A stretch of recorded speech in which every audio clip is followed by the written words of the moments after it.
వీళ్ళకి అంతా వండు వేయింది. వండు పోయితేనే బేరింగ్లు పోతాయి. ఈడ బేరింగ్ పోయింది. ఇక్కడ అంతా మంచిగానే ఉంది. ఈడ పోయింది, ఈడ పోయింది. ఇవాళ నాటేస్తాం మళ్ళా. మంచిగా నీట్గా సాఫ్ చేసుకోవాలి పొయ్యి కుక్క ఇలా. అట్లయితే మళ్ళీ ఏ వండు గిన్నె లేకపోతే బేరింగ్ పోదు. ఈ కొత్త కోన్ దానికి వేయాలి.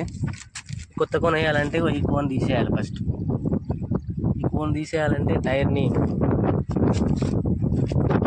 పెట్టి దీంట్లోకి వెళ్ళి ఒక స్నానం పెట్టి కొట్టాలి.